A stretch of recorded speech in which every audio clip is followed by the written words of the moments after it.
Il était une fois un roi et une reine qui vivaient paisiblement ensemble et qui avaient 12 enfants. Mais ceux-ci étaient des garçons très bruyants. Un jour, le roi dit à son épouse: « Si le 13e enfant que tu portes est une fille, alors les 2 garçons devront mourir afin que son royaume soit plus grand et lui revienne à elle seule. » Puis il fit faire 12 cercueils qui furent remplis de copeaux et dans lesquels les coussins mortuaires reposaient déjà. Il les fit mettre dans une salle qui fermait à clé et remit celle-ci à la reine en la priant de n'en parler à personne. Mais la mère se lamentait tant, assise chaque jour, que le plus jeune de ses enfants, qui était toujours auprès d'elle et qu'elle avait prénommé Benjamin, comme dans la Bible, s'approchant d'elle, lui dit: « Chère mère, pourquoi es-tu si triste ?»« Cher enfant, répondit-elle, je ne peux rien te dire. » Mais il ne la laissa pas en paix jusqu'à ce qu'elle ouvre la pièce et lui montre les 12 cercueils emplis de copeaux.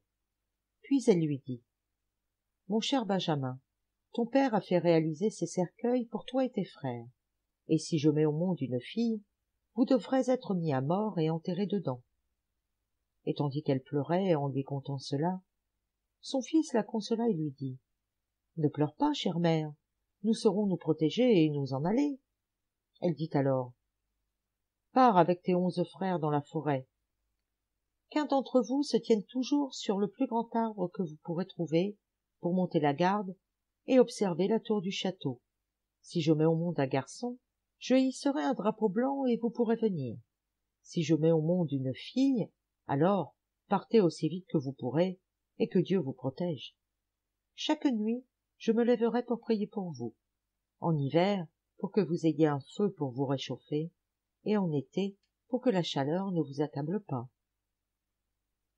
Après avoir béni ses fils, ils partirent vers la forêt. L'un d'eux montait la garde et était assis sur le plus grand chêne et observait la tour. Lorsque 11 jours furent écoulés et que le tour de Benjamin fut arrivé, il aperçut qu'un drapeau était hissé. Il n'était pas blanc mais rouge de sang. Il annonçait qu'il devait être mis à mort. Quand les frères l'entendirent, ils devinrent furieux et dirent: « Devons-nous à une fille le fait de devoir mourir? Jurons de nous venger. Là où nous trouverons une fille, le sang devra couler. » Là-dessus, ils s'enfoncèrent au plus profond et au plus sombre de la forêt, au milieu de laquelle ils trouvèrent une petite maisonnette qui était vide. Ils déclarèrent: « Installons-nous ici.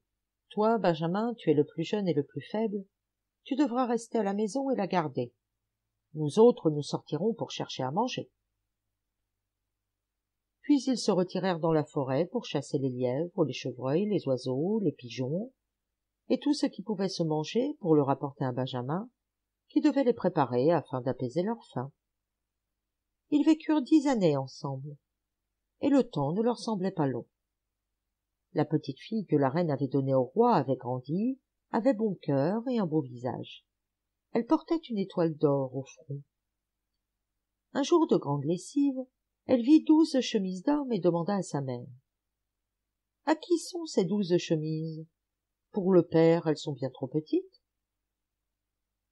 Elle répondit le cœur lourd: « Ma chère enfant, elles appartiennent à tes 12 frères. » La fillette dit: « Où sont mes 12 frères? Je n'en ai jamais entendu parler. » Elle répondit: « Dieu seul sait où ils sont. Ils errent dans le monde. » Puis elle ouvrit la chambre dans laquelle se tenaient les 12 cercueils remplis avec les copeaux et les coussins mortuaires. « Ces cercueils, dit-elle, étaient pour tes frères, mais ils sont partis de la maison avant que tu viennes au monde. » Elle lui raconta comment tout était arrivé. La fillette dit alors: « Chère mère, ne pleure pas. Je partirai et je chercherai mes frères. » Puis elle prit les 12 chemises et partit en direction de la forêt. Elle marcha toute la journée, et le soir arriva à la petite maisonnette. Elle y entra et y trouva un jeune garçon qui demanda: « D'où viens-tu et que cherches-tu ici? » Puis il s'étonna de sa beauté, des habits princiers qu'elle portait, et de l'étoile d'or qui ornait son front.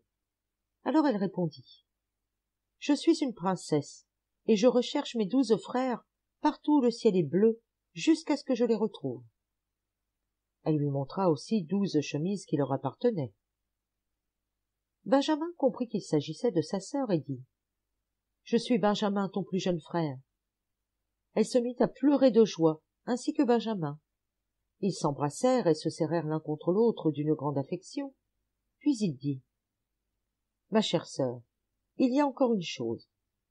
Nous nous sommes promis de tuer la première fille que nous rencontrerons, car c'est à cause d'une fille que nous avons perdu notre royaume. Je veux bien mourir si je peux ainsi libérer mes 12 frères. Non, répondit-il, tu ne dois pas mourir. Assieds-toi dans ce tonneau jusqu'à ce que les 11 frères reviennent. Alors nous nous mettrons d'accord sur ce que nous ferons de toi. Elle s'exécuta, et quand la nuit fut tombée, les autres frères revinrent de la chasse alors que le repas était prêt. Quand ils furent attablés, et alors qu'ils mangeaient, ils demandèrent « Alors, quoi de neuf ?»« Vous ne savez pas, répondit Benjamin. »« Non, répondirent-ils, raconte donc. »« Vous étiez dans la forêt et j'étais resté à la maison. »« Raconte-nous donc, hurlèrent-ils. »« Oui, mais vous devez me promettre que la première fille que nous rencontrerons ne sera pas tuée. »« Oui, répondirent-ils en chœur, il lui sera fait grâce. Mais raconte-nous donc. » Et il raconta. « Notre sœur est ici. » Et il souleva le couvercle du tonneau, et la princesse apparut dans ses vêtements royaux, avec son étoile d'or sur le front, si belle, si douce et si délicate. Alors ils se réjouirent tous, la serrèrent entre leurs bras, l'embrassèrent et l'accueillirent dans leur cœur. Elle resta donc avec Benjamin à la maison et l'aidait à sa tâche. Les 11 frères allaient dans la forêt pour trouver le gibier, les cerfs, les oiseaux et les pigeons, afin qu'ils aient à manger. Benjamin et sa sœur veillaient à ce que tout soit préparé. Elle ramassait le bois pour la cuisson, les herbes aromatiques pour l'assaisonnement des légumes, et mettait le pot sur le feu pour que le repas soit toujours prêt lorsque les 11 frères rentraient. Elle veillait aussi à ce que la maison soit toujours rangée, tenait les lits propres, blancs et bien faits. Les frères étaient toujours satisfaits et vivaient en parfaite harmonie à ses côtés.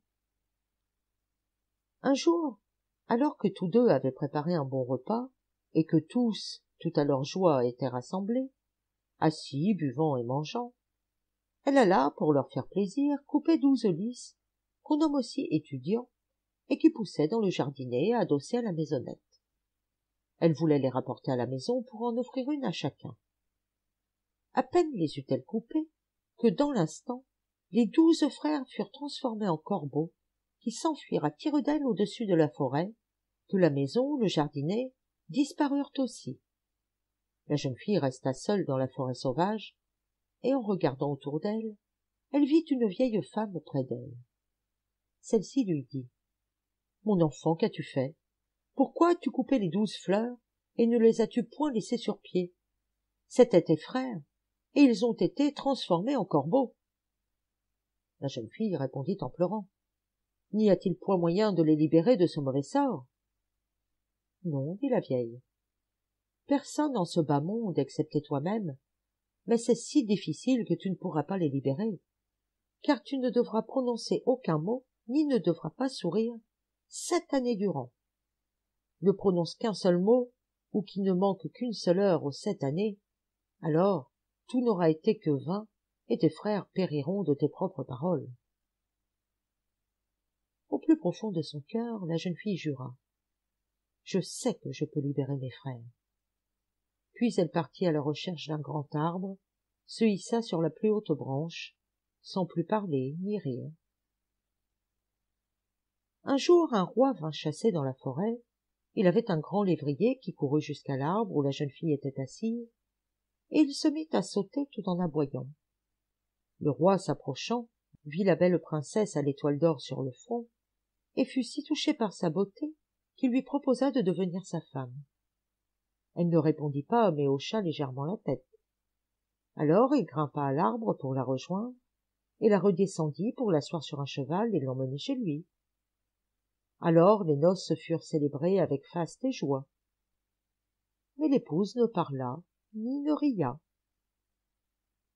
Après avoir vécu 2 années ensemble, la mère du roi, qui était une méchante femme, commença à calomnier la jeune reine et dit au roi c'est une simple quémandeuse que tu nous as ramenée. Qui sait quel coup impie elle nous prépare en douce? Si elle est silencieuse et qu'elle ne peut pas parler, elle pourrait au moins rire, mais qui ne rit a un fond mauvais. » Le roi n'en voulut d'abord rien croire, mais la vieille fit tant et si longtemps en l'accusant de tant de mauvaises choses que le roi finit par se laisser convaincre et la fit condamner à mort. On fit alors un grand feu dans la cour du château, dans laquelle elle devait être brûlée. Le roi se tenait en haut à la fenêtre et regardait les yeux humides, car il l'aimait toujours. Alors qu'elle était attachée au poteau et que le feu léchait sa robe, le dernier instant de cette année s'écoula. On entendit alors fendre l'air, un vrombissement, et 12 corbeaux planèrent jusqu'à terre. Et quand ils touchèrent le sol, les 12 frères apparurent qu'elle les avait libérés. Ils dispersèrent le feu, éteignirent les flammes, libérèrent leur chère sœur, l'embrassèrent et la serrèrent sur leur cœur. Maintenant qu'elle pouvait enfin ouvrir la bouche et parler, elle expliqua au roi la raison pour laquelle elle avait été muette et pour laquelle elle ne pouvait pas rire. Le roi se réjouit en entendant qu'elle n'était pas coupable. Ils vivèrent ensemble, unis jusqu'à leur mort. Quant à la méchante belle-mère, elle fut présentée à un tribunal et fut mise dans un tonneau qu'on remplit d'huile bouillante et de serpents venimeux. Elle mourut d'une mort atroce. Lu par Sabine pour audiocité.net, sous la licence Art Libre.